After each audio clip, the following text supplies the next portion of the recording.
jilli qondaaltota mootummaa federaalaa fi naannoo Oromiyaa ministeera fayyaa Dr. Liyaa Taaddasaatiin durfaman godina Shawaa Kaabaatti dhaabbilee ittisaa fi qorannoo vaayirasii koronaa daawwatanii. Dhaabbileen daawwataman hospitaala jalqabaa muka xurii namoonni vaayirasii koronaan qabaman keessatti kunuunfamaa jiranii. Akkasumas yuunivarsiitii Salaaleetti kolleejjiin fayyaa kaampaasii Abbabech Goobanaa qorannoon vaayirasii koronaa namootaaf itti taasifamaa jirus daawwatameera. Hojii gaggeessaan hospitaala jalqabaa muka xurii obbo Laaschaalaw Hayimaanoot namoota vaayirasii koronaan qabamuun gara hospitaalichaa dhufan 101 keessaa 90 fayyuu isaanii himanii. Waliigala naannoo dhukkubsattoota 101 simannee haga ammaa ji'oota lamaan kana keessatti tajaajila kennaa turree jirra.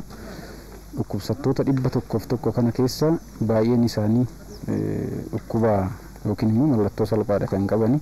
Naannoo namoota 4 kan ta'an wanni mallattoo cimaadha kan qabani.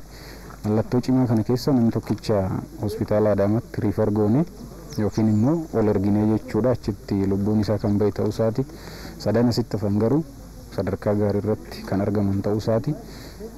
Dhukkubsattoota 101 kana keessa 90 fayyanii ba'anii jiru. Kanaaf ammatti kan harkaa qabnu dhukkubsataa 9 yeroo ammaa kana kan qabnu jechuudha. Yuunivarsiitii Salaalee kolleejjii fayyaa kaampaasii Abbabech Goobanaatti namoota vaayirasii koronaan shakkamaniif dabaree 3 sa'aatii 24f qorannoon taasifama. Hanga guyyaa gabaasa kanaaf odeeffannoo walitti qabannetti namoota 100,100 qorannoon taasifameefi keessaa harki 85 ol vaayirasii koronaarraa bilisa ta'uu fi 15 vaayirasichaan kan qabaman ta'uun himameera. Ministeera fayyaa Dr. Liyaa Taaddasaa ittisa vaayirasichaaf dhaabbilee kanneen dabalatee carraaqqiin dhaabbilee kan keessatti taasifamaa jiru jajjabeessaa ta'uu himanii. በአጠቃላይ እንግዲህ በተለይ በዚህ አስቸጋሪ ጊዜ በሁሉም ሆስፒታሎችም ጤና ተቋማትም akka waliigalaatti yeroo rakkisaa kanatti hospitaalota hundatti dhaabbilee fayyaa hunda keessattis tajaajilli gaariin kennamaa akka jiru ni beekama. Yeroo rakkisaa kana keessatti ogeessonni fayyaa keenyaa fi hojjettoonni hundi aarsaa of gochuun tajaajila kennaa jiraniif galata guddaa qabu.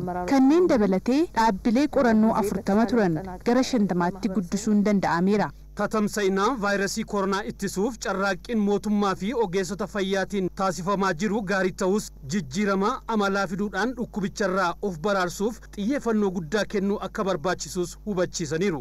በጋራ ደግሞ ይህን ጊዜ የበለጠ የጤና ሲስተሙን ወደ ተሻለ ደረጃ አሻግረን የምናልፍበት እንዲሆንም እንሰራለን በጋራ ማለት ነው። ሆጅማታ ፈያ ገረ ሰደርካ ፎይያት ጨሲሱን ረኮ ሃማ ከነ ኬሳኒ ባና መሎተ ኢትሰ ቫይረሲ ኮሮና ሞቱማፍ ኦጌሱተ ፈያቲን መመንት ፈየደሙን በርባቺሳዳ ዱኩብቻራ ኦፍ በራሩን ዱአራ ኦፍ አምቢሱፍ ጅጅረማ አመላፊዱን ደገና ተኮመሌ ኦፍ ኤጉን በርባቺሳዳ